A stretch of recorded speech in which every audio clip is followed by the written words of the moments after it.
Olá, ok, estamos de volta, estamos aguardando a sinalização de que está chegando, a nossa live está realmente no ar, ok? Por favor, dê aí a sua participação para que não fique o comentário solto e para que não fuja do nosso objetivo de passar essas informações, certo? Mas a gestão emocional, como nós vimos falando, é indispensável na nossa vida, principalmente na nossa vida moderna. Boa noite, Lígia. Ok, obrigado pela participação. Eu já sei que a plataforma está distribuindo a nossa live. Olha, veja o que aconteceu na história de vida desse pastor, muito envolvido com a igreja, com viagens, com trabalhos e aplicação de evangelhos, essas coisas todas. Ele se despediu da esposa e embarcou para uma nova viagem de pregar o evangelho. Essa viagem levaria 15 dias, como sempre ele faz. Despediu-se da esposa, dos filhos e pegou a sua estrada. Mais ou menos com 5 dias após a sua partida, há um acidente na rua de carro que envolve aos seus 2 filhos. E seus 2 filhos vêm a falecer, voltam para o mundo espiritual. A esposa fica completamente doída de sofrimento, porque uma mãe perder 2 filhos assim de repente, sadios, é terrível, né? Essa é a dor. E preocupada também com como falar isso ao marido, porque o marido já tinha algum problema cardíaco, já tinha uma certa idade, e a hora que ela tinha receio de participar dessa informação e ele passar mal e também chegar a deixar o planeta. Com muito sofrimento, ficou aguardando o seu retorno. Após 16 dias de viagem, o marido retorna. Chega em casa, vê a mulher muito abatida e pergunta o que foi. Cadê os nossos filhos? Ela diz, não, depois a gente conversa, me conte aí a sua viagem, como foi? Deu tudo certo? Você realizou a sua missão, o seu trabalho? Vá tomar seu banho, quando você sair a gente conversa. E ele foi então para o banheiro, tomou seu banho, uns 20 minutos depois retornou para a sala, encontrou com a sua esposa novamente, tornou a perguntar, cadê os nossos filhos? E a esposa disse, olha, eu preciso lhe contar uma coisa e também preciso da sua orientação. Deixaram para mim 2 joias valiosíssimas para tomar conta. E assim o fiz. Ou pelo menos dei o melhor de mim para fazer isso. Depois de um determinado tempo, vieram buscar. Eu tive que entregar estas 2 joias raríssimas, valiosíssimas. O marido disse, mas como assim? Como você recebeu 2 joias raríssimas e teve que entregar? Por quê? Quem era? Como é que essas joias chegaram à sua mão? De quem era o dono dessas joias? Começou a perguntar, ela disse, meu bem, os nossos filhos. Deus veio buscar. Ele nos emprestou a convivência por esses anos todos, mas agora, precisando deles, veio buscá-los. O pastor, então, pensou muito bem na situação da esposa, que muito sofrida, com muito sofrimento, com lágrimas descendo pelos olhos, abraçou-a e disse, você fez certo em concordar com a devolução. Choraram muito, a partida dos filhos, mas respeitaram, acima de tudo, os desígnios maiores, evidentemente, de Deus. Assim é a nossa vida. Nós temos o que damos. Não adianta perder a paz, lutar por tanta coisa material que não vamos levar a nada. Por quê? O que adianta você ter tantos bens materiais, mas não tem um minuto de paz? Não vale a pena. O sucesso da nossa vida está em passar pelo planeta e ter paz nessa breve vida física. Porque 70, 80 anos aqui não é mais que um segundo na eternidade. Como é que nós vamos trocar paz, alegria, harmonia por bens materiais, seja quais forem? Vamos levar como? Se a nossa partida aqui a gente só leva o que dá. Nós levamos o que somos, as consequências das nossas atitudes. Isso é que nos encaminha, que nos faz seguir rumo ao encontro ou ao retorno do nosso lar espiritual. Há uma afirmação que eu gosto muito que diz o seguinte: quando damos um passo em direção a Deus, Deus dá 7 em nossa direção. O que eu digo, passos em direção a Deus, não precisa você viver dentro da igreja, não precisa disso. Aliás, o recomendável é quando você for a uma igreja, você não siga o padre, você siga os ensinamentos, as orientações que têm milhares de anos que chegam até nós. Se você vai para uma igreja evangélica, não siga o pastor, siga os ensinamentos que ali são apregoados e explicados. Se você vai a um centro espírita, cristão, o Evangelho de Nosso Senhor Jesus, segundo o Espiritismo, que são todos os ensinamentos de Jesus também, não siga o médium, nem o presidente da casa. Preste atenção nos ensinamentos e siga a moral dos ensinamentos, porque a lei de Deus é a lei do amor. É a lei do amor.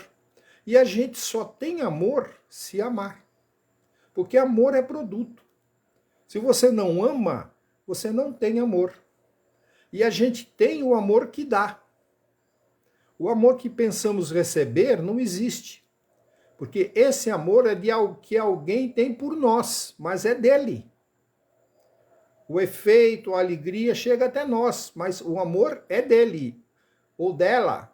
Se um dia ele ou ela deixarem de nos amar, não vem mais. A gente não tem mais, não sente mais as emoções desse sentimento. E assim somos nós. Se deixarmos de amar alguém, não sentiremos mais, a pessoa não receberá mais as emoções geradas por esse sentimento. Então a gente tem o que dá. Você às vezes pode reclamar, não, eu nunca tive amor, as minhas relações são complicadas, nunca deram certo. Como fazer? Ame, ame mais.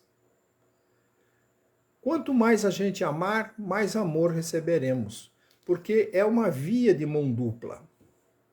E é muito inteligente, e nós temos essa inteligência espiritual, optar pelo bem, optar pela luz. E aí que a gente encontra o amor. Ninguém vai encontrar o amor optando pela raiva, pelo desespero. A gente não vai conseguir chegar a plano algum dentro dessas condições. Então, quando amamos sinceramente, também recebemos todo o carinho, a delícia, o companheirismo, a amizade, tudo que vem envolvido nesse sentimento tão gostoso, nesse produto tão gostoso que é fruto do verbo amar. Lembremos nosso Senhor Jesus Cristo, que disse: amai-vos uns aos outros, como eu vos amei. Ele não disse: tenhas amor uns aos outros, porque, como disse, amor é consequência. Amor é reação de uma ação. Se eu me determinar a amar alguém, a reação disso será amor, juntamente às pessoas. E tem várias maneiras de a gente encaminhar esse amor: o amor de pai, o amor de filho, o amor de mãe, o amor de irmão, o amor de amigo. Tem várias maneiras, mas todas elas a iniciativa sempre será nossa. Quer amor? Ame. Ah, eu queria mais amor. Ame mais. Você não perderá nunca por amar, em absoluto, nunca. Nessas condições a gente encontra com mais calma as nossas batalhas cotidianas, principalmente nos tempos modernos em que vivemos, né? Em que a internet aproxima quem está longe e afasta quem está perto, pelo exagero, pelo abuso exagerado da tecnologia. Tudo que é exagerado acaba se tornando extremamente negativo o seu efeito para nós. Quando a gente pensa nisso tudo, quando a gente pensa nos interesses materiais, na vontade de ter, de possuir, e eu sempre digo que Deus não amaldiçoou o dinheiro e nem abençoou a miséria. Para Ele, tudo tem o mesmo valor. Se você tem recursos, viva da melhor maneira que você puder, se divirta, passeie, mas nunca se sobreponha a ninguém por ter mais que outras pessoas. Nunca faça isso, porque a vida é um carrossel, é uma roda gigante. Uma hora nós estamos em cima, mas haverá um momento de estarmos embaixo. Nunca pise, nunca jogue espinhos por onde passar, que pode ser que você tenha que voltar e descalço, e vai encontrar os espinhos que você espalhou, o que nós espalhamos. Então, viver em harmonia com a lei de Deus é a maior maravilha que podemos fazer na nossa existência. E eu repito, nada tem a ver isso com recursos financeiros. Tem aquela afirmação, né, antiga que diz: não tenho tudo que quero, mas amo tudo que tenho. Essa classificação Deus gosta muito, porque sabe da nossa humildade e da nossa gratidão por isso.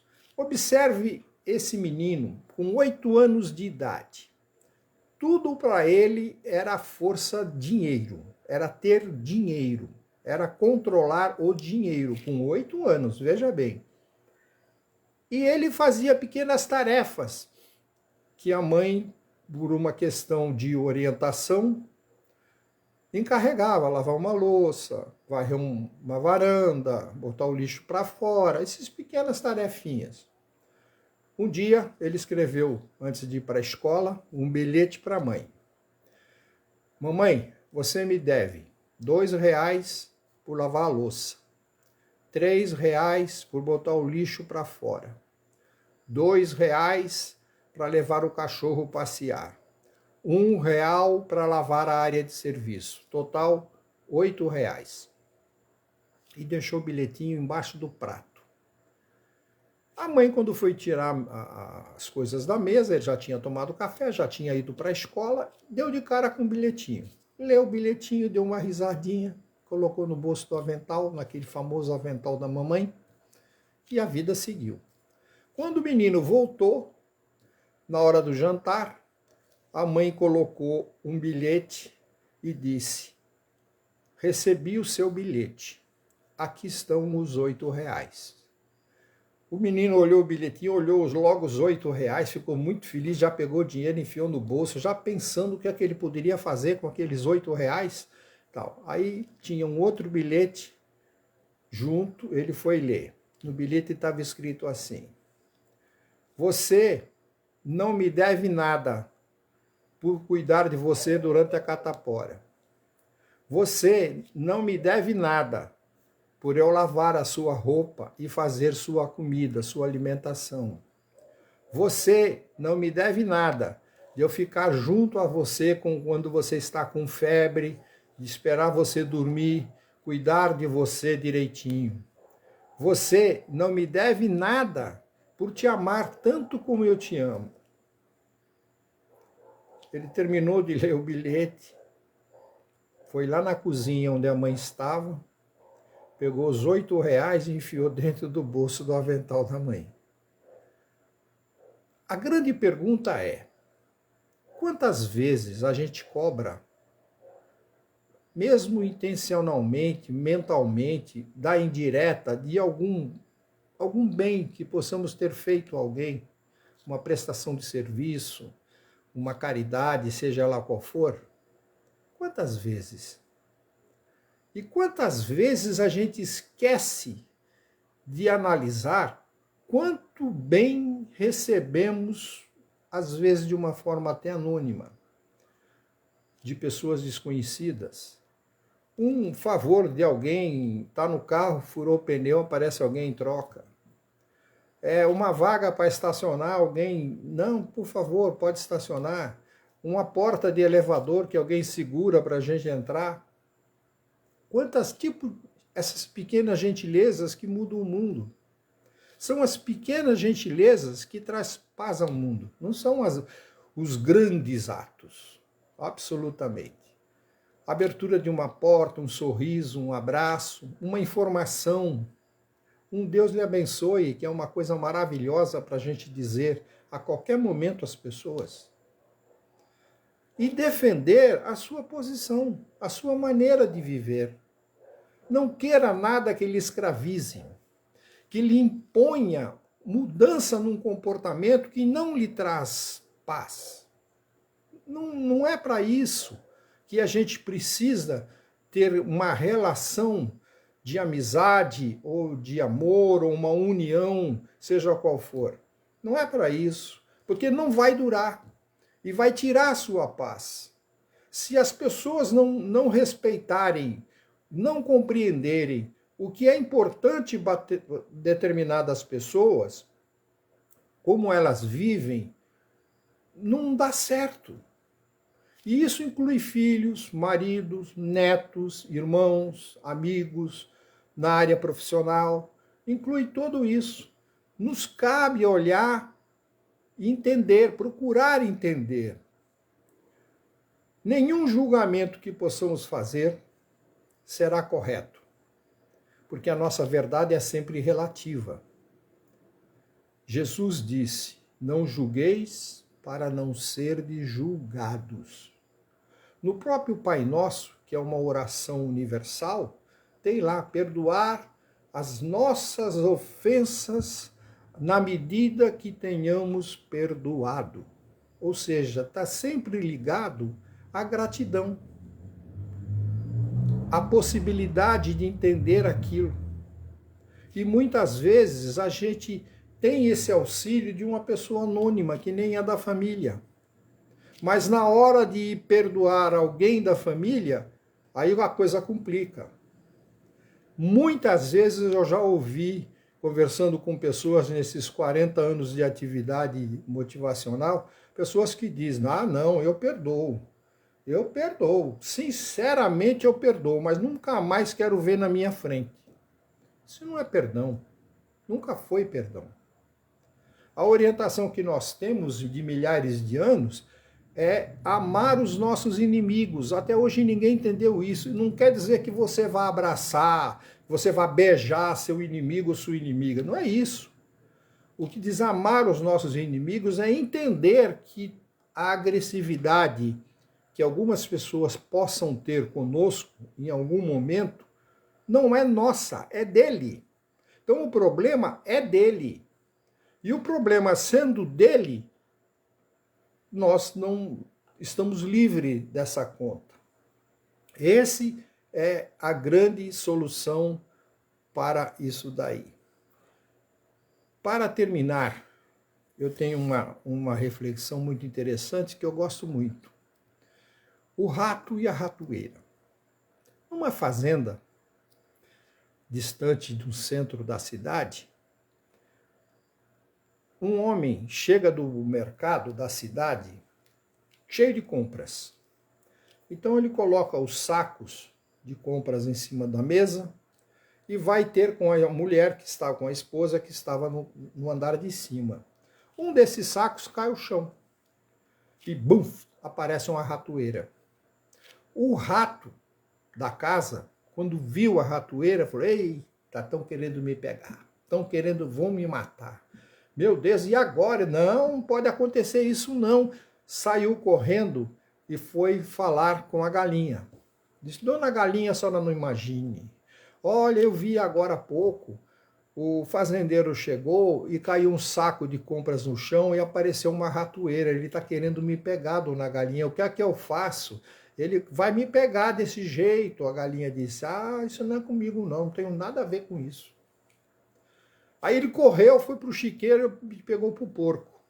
"Olha, seu porco, está acontecendo isso." Contou novamente a história. O porco disse: "Ah, meu amigo, eu não tenho nada a ver com isso. Isso é problema seu." Não satisfeito, ele correu, então foi atrás e encontrou com um touro. E contou, repetiu a mesma história, o mesmo temor para o touro. O touro disse: "Ah, amigão, isso é problema seu, não tenho nada a ver com isso." Voltou triste, aborrecido, para dentro da cozinha e falou: "Bom, o jeito aqui é eu desaparecer, eu mudar de endereço, eu sumir porque vão me pegar." Nesse inteirinho, a dona, a esposa do fazendeiro, desce uma escada para ir para a cozinha exatamente para guardar as compras. Quando ela chega na parte térrea da cozinha, olha para o chão uma cobra, dessas bem venenosa. A cobra vai e clique na perna dela. E ela grita desesperada para o marido. O marido desce correndo, mata a cobra, mas já era tarde, já tinha mordido. E um veneno violentíssimo. Em poucos minutos, coisa de 20 minutos mais ou menos, ela já foi levada à morte pelo veneno da cobra. Foi um desespero total. Como no interior tem sempre os velórios, as despedidas de alguém que partiu para o mundo espiritual, tem sempre uma coisa interessante de ter alimento, ter comida, alguns têm música, é bem diferente. Ele espalhou a notícia, como era uma pessoa muito querida naquela comunidade agrícola, ele falou assim: "Bom, vai vir algumas pessoas, eu vou ter que providenciar também alimento para eles virem aqui e passarem a noite no velório." Primeira coisa que ele fez foi pegar a galinha, que não tinha nada a ver com a história. Pegou a galinha, sacrificou, preparou a galinha, tal, pronto. Já foi o primeiro que não tinha nada com aquilo, que era problema do rato.